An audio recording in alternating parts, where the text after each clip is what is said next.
1941 жылы КСРО мен Германия арасындағы қарым-қатынас шиеленіскенде Кеңес одағының Қырым, Еділ өңірі, Поволжье ауданындағы немістерді күштеп жер аудару туралы Сталиннің бұйрығы шығады. Сол жылдың тамызында жылы орындарын суытқан 1.200.000 халықтың 500.000-ға жуығы қазақ жеріне қоныстандырылды.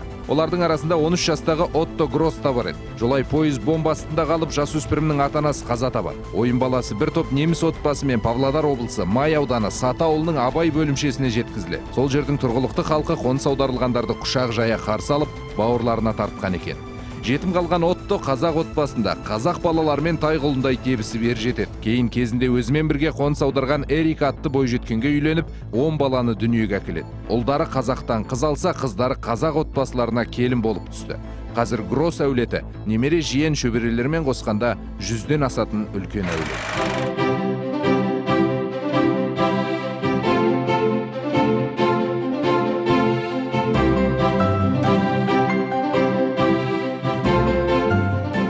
Олар 41-де келді ғой, бір жерден Кримдікі ол кісілер. Сосын осы ауылға, Май ауданы Абай ауылына келгенде, сонда ол кісілер бір қазақтардың қолдарына барған. Күндерін көру үшін енді. Сонда соңынан танысып екеуі қосылады. Әкем 12 жасында болды деді ғой деймін, шешем 9 жасында. Сол енді бұдарға қалай өткен енді біз түгелін сұрамайтынбыз ол кезде, жас кезінде. Қазір қалғаны оған жақтан келгенде аштық біліп атсы соғыс кезінде. Сондай аштықта осы жаққа кеп, қазақтар қарсы алып, үйлеріне кіргізіп, тамақтарын беріп, сол осы қазақтардың не айтады, осы қазақтарды аузынан ұстамай мақтап отыратын әкеміз. Осы қазақтар мені осы жеткізді деп, семья құрғанда тойынды жасады деп, өлше папамыз бізге руым Қаракесек деп айтады, Қаракесектің іштерінде туып өскен. Енді баяғы кездерде каждый өз үйлерін тұрған жоқ. Бірде көшанырақта тұрды ғой 4 семьядан. Сол Қаракесектердің ішінде өскен, сол айтатын Қаракесектер мені өсірді, мен Қаракесектің деп. Неге қайтып кетпеді, кейін Германияға шақырды? Бармады. Әкемді шешемді бізді айтқанбыз, бізді сол жаққа папа, мама, апаңды шеш, біз сол жақта тұрайық деп. Ол кісілер етпеді. Мен осында келдім. Осылай мені кісі қылды, осы ауылдың қазақтары. Ешқайда да бармай, мен осында өлем деп. Осында әкемді, шешемді осы ауылда, Абай ауылында. Екеуді. Шешем үйретті қамыр жаюға. Осында қазақтың дәстүрлерін көп істейді. Өзі шешем, әкем 41 жылы келгенде сол қазақтардың қолдарында тұрдық деп, осында дәмді тамақтарды көп жедік деп, көбінесе ет асқыздыртатын астына жайма жайғыздыртып, сондай тамақтарды көп істейміз. Немістердің тағамдарын істедіңіз? Істеймін. Қайырымдылық күндерінде осында шақыртады, сонда немецкий тамақтарын штрудель, тафнудель, паска міне болды. Осы демалыс күні паскамды істедім, жұмыртқаларымды бояп, тәтті тамақтарымды бәрін істедім паска күні. Оны да істейміз. Көбінесе ет жайып, жайманы көбірек істейміз. Қол кеспе өзім жақсы көрем.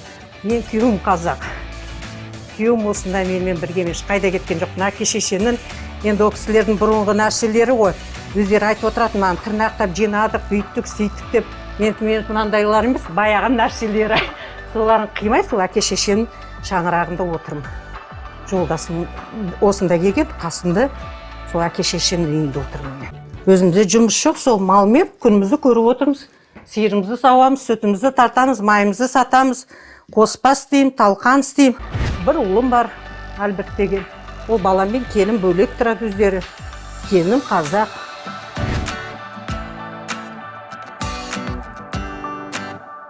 Бесіде билеп еткем, соң ұрлап, ұнақ қалды да, ұрлап кеттім соң. Қан жұртыма кетіп, самауыр қойып отырмын соң. Енді бір жиналып қалып едік сол самауыр. Етіп отырмын. Бола-боласы. Әкем қазақ, мен атам қолында тұрдым да ғашыдан, как неміс сияқты. Жылқы сойып білем, үйретіп білем, мініп, мал жайлап, қойды сойып білем. Ауылда аттия өзім үйретіп, мініп, өзім білем, үйретті, неміс болса да, әйелім қазақ, үйлендім.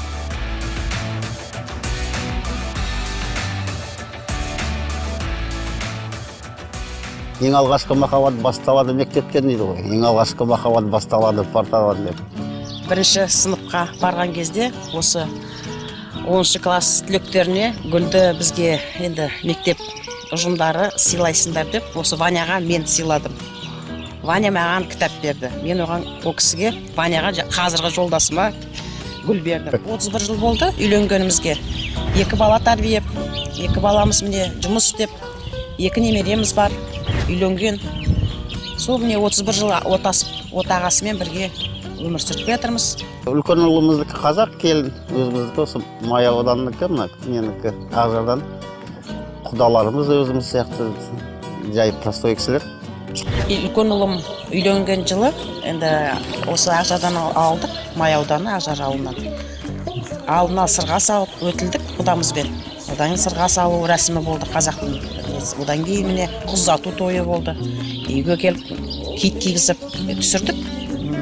Үлкен жеңгемізбен қайнағам келді Германиядан. Сол үлкен жеңге абысының мен қайнағам несіне шашу шашып өзі табалдырыққа өзі кіргізіп ақ орамал өзі кигізді. Мария Гросс. Немереміз, 2 немереміз бар, енді үлкен 4-те, екіншісі міне 8 ай.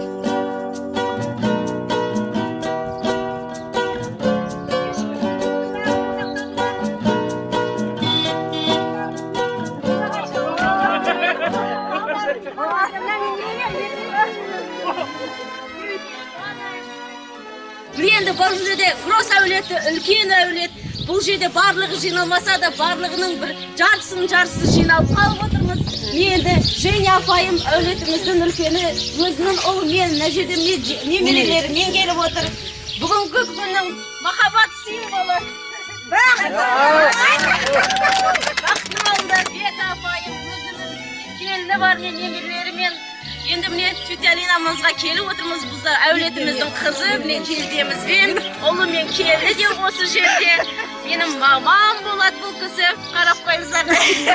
Гросс Жангүл, менің анам, енді әкем марқұм болған жерде мінеді. Сирек ағам қайда мінеді. Ол кісі де өзінің отбасымен, қызымен, теке жиендерімен, немерелері барлығы баршылық. Саша ағамыз өзінің міне жеңгемізбен келіп отыр. Үйіміздің әулетіміздің біздің кенже жеңгеміз әулеттің келіні Бова мен Жұлдыз.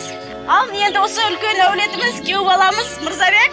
Бір сәлем кеу балалардың делегациясына. Бүгін жалғыз өзі бармын деді, өзіне алып келді. Ал қанеке барлығымыз шаңыраққа кірейік. Барлығымыз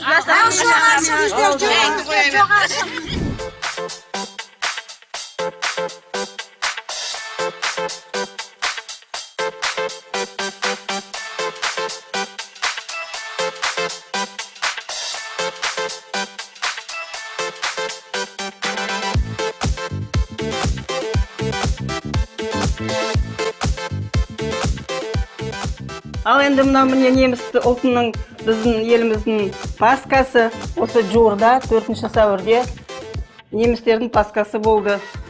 Енді соған міне ағамның үйінде, сіңлерімнің үйінде, апамның үйінде осындай постоянно жыл сайын Пасханы өткізіліп жатады. Мен өзім үлкен әулет Майманов деген отбасынан келіні болғам. Қазір енді жолдасым болмаса да, мен бала-шағаларыммен тұрам, үлкен ұлым қолымда. Сондықтан біз атамменен бірге тұрып неткенде мен осындай неміс ұлтының тамағын тағайындап, ауыз тигізіп, ата енеме.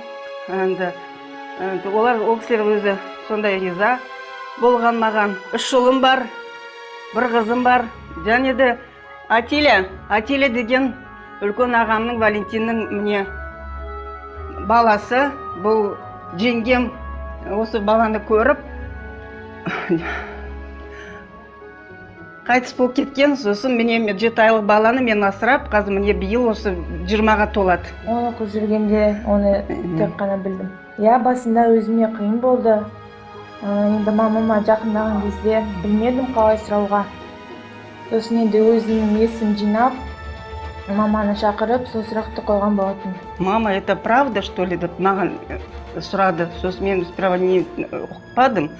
Сосын екеуміз мен құшақтадым да, қолып неткеннен кейін екеуміз де жыладық.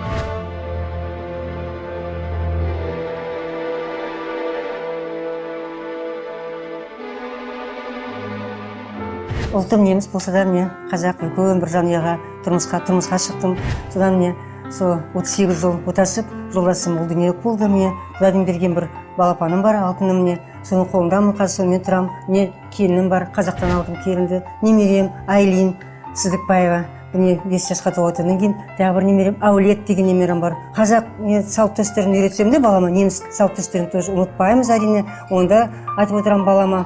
Енді мал ұстайды бала, малға дейтіндері бар. Келіме де айтамын, енді қазақ салт дәстүріне келгенде айтып отырам. Кішкене кісі күткенге бәрін үйретіп отырам енді. Нағашы жұрт өте үлкен. Атамды, Эрика акамды өте жақсы сыйлайтын қазақи болып кеткен да.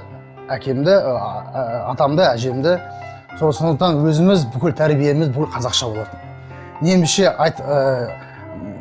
біразымыз бар болса да, бірақ толығымен біз қазақпыз деп айтуға да болады. Өйткені бүкіл немісіміз, мысалы нағашыларым бүкіл қазақша сөйлейді, біреуі де орысша сөйлейді, орысша тілдерге кейде келмейді тілдері сөйлеген кезде. Сондықтан бәрі қазақ, бәріміз қол жаямыз. Сол қазақ салт дәстүріне өте берілгенбіз. Өйткені осы елде тұрып, осы елде нағашыларым, нағашы жұртым тұрғандықтан сыйластықпен қарайды да бәріне. Сондықтан сіңіп кеткен, қазақтың салт дәстүрі сіңіп кеткен, сондықтан өзіміз қазақпыз деп өзіміз санаймыз, неміс болсақ та, нағашыларым неміс болса да, өздері неміс қазақ деп санайды.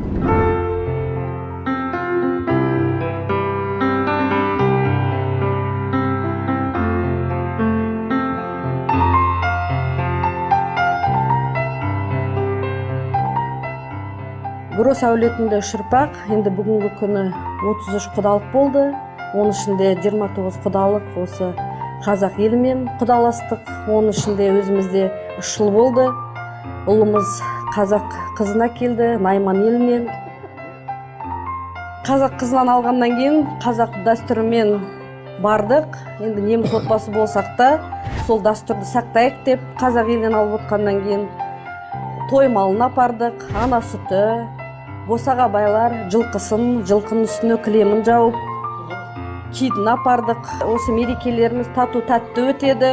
Бәріміз осылай бір ел, бір не болып жинала қаламыз. Қызық болсын, шыжық болсын, бір-бірімізбен бөліспей, осы нені бірге дұрыс деңгейде атқаруға мәңгі біз дайынбыз. Осы отбасымыз, мен ойлаймын, бақытты отбасы деп.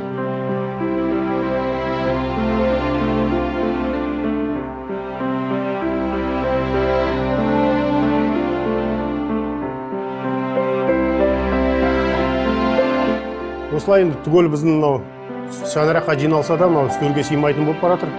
Өзі бағана санап отыр екен, 100-ден аса болып кетті Гростар. Сол 105 мыңға біз жеткіземіз шығар енді біз. Балаларымыз, немерелеріміз сол мыңға бара шығар деп ойлаймыз.